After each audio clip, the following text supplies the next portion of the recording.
Good morning, church family. Today we're continuing in our daily Devo series, and we have been in the book of 1 Corinthians.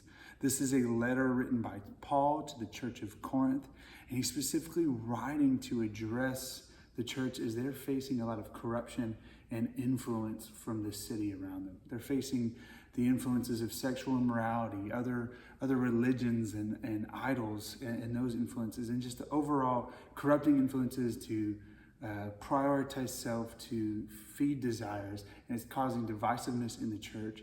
And Paul has been addressing these, and we've been walking through it chapter by chapter. And today in this chapter, we'll see him address yet another one, which is whether or not food offered to idols should be eaten. But before we get into that, we read in the start of this chapter, chapter 8, he addresses another thing first. Now, concerning food offered to idols, we know that all of us possess knowledge. This knowledge puffs up, but love builds up. If anyone imagines as if he knows something, he does not yet know as he ought to know.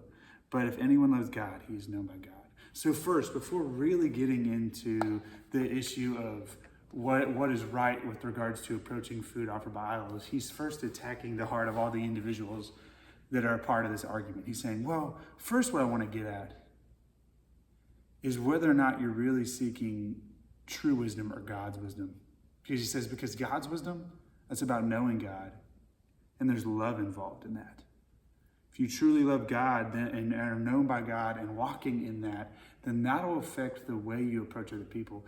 That will affect the way you live in his word and the freedom you have in him. And what he's addressing is, y'all are more concerned about building yourselves up, building up your knowledge. You really are not walking in godly wisdom. You're walking in personal wisdom that does not take into consideration how you're to live in God's love and how you're to love other people. And he's like, and that's the foundation of the problem at hand.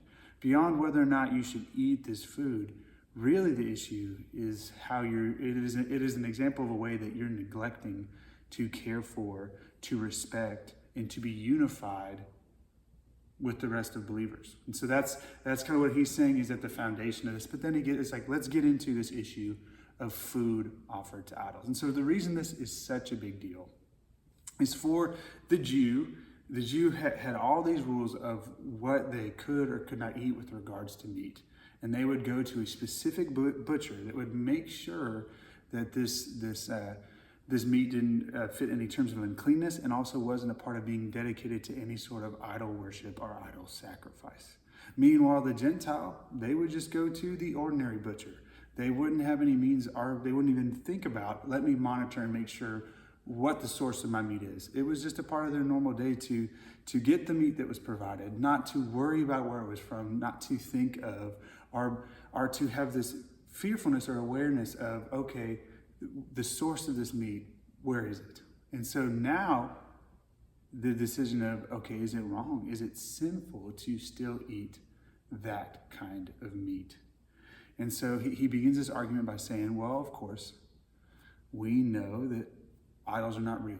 There are not other gods. There is only the one true God. He's like, there are other things that are often misconstrued as gods. Sometimes people, he says, like, he hints that sometimes people can praise demons or angels as gods. But he's like, we know that all of those are under the one true God that's created everything. So he's like, we know with regards to idols, those idols have no substance as being true gods, because there is the one and only God.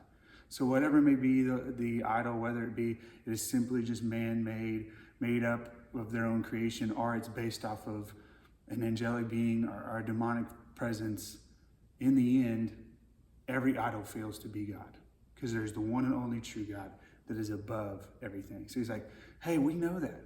We know these idols aren't real, and thus, since the idols aren't real, we know that the food as a sacrifice, it doesn't really have any substance. It doesn't really have any bearing. We don't really need to worry about it. He's like, but the most important issue, though, is not everybody can move on from that so easily. He begins to reference that, hey, think about the other Gentiles that for the longest time, they saw eating that food as being related to worship of an idol. And so when they think about that kind of food that's related to those kind of sacrifices, all they can think of is idolatry. All they can think of is their past sinfulness. When they eat that kind of food, they think about the time where they were praising other gods. They weren't recognizing God. They were praising other fake gods. All they can think about is the time where they were walking away from God. Thus, it burdens their conscience. He's like, it shouldn't. They are free. That doesn't define them. But it still burdens them. It weighs on them that they still relate that food to their past times of trying to praise and seek other things. So he's saying, we know it has no substance. We know those idols aren't real. We know we shouldn't feel guilt. But he's like, but some people do. Some people struggle to move on. And it's a way that they're struggling to grow in the freedom of who they are in Christ. They're struggling to realize that they're free in him, that doesn't identify them anymore, that isn't them being idolatrous, but their conscience struggles. And so what he's begging these other believers to do is be respectful of that. Be caring of them in that struggle. Don't be so insistent on your freedom and your right knowledge in this case that, hey, you know what my knowledge says? It's fine that I eat this. It's not a sin.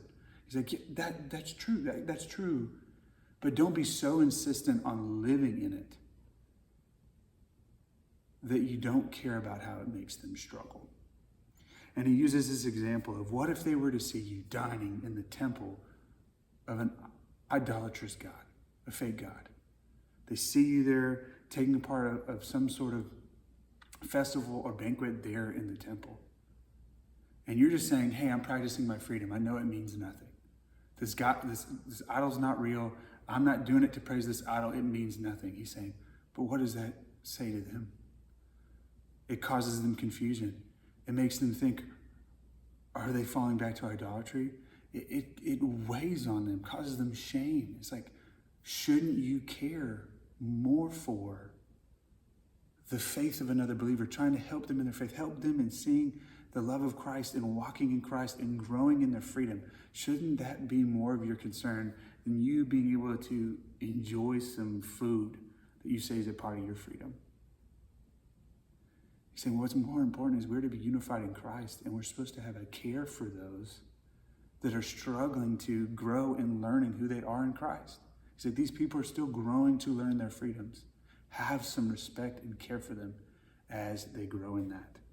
So that's the challenge for us, is in whatever setting, as I'm living my life, am I more set on living it in my knowledge, what I think is right, or like, hey, I know these things are good, more just set on living my path, or do I have some sort of care and respect for how my path may affect other believers? The things I'm doing could be completely right, but do I take in mind the way it affects them? Do I live my actions in more of a corporate mindset than an individual mindset? Because that's what I'm called to as a believer. As a believer, the way my actions, everything I do should be lived in God's love and in an effort to love the body in a corporate group mindset. No longer just in an individual mindset, trying to seek my well-being or pleasure. It's to be selfless. It's to be corporate. And it's to be seeking to grow in God and seeking to love others. So that's the challenge, church family, is where am I to be more aware of how my actions affect others? More selfless and more surrendered to God's love to make sure I'm loving others well in all that I do. Have a great day, church family.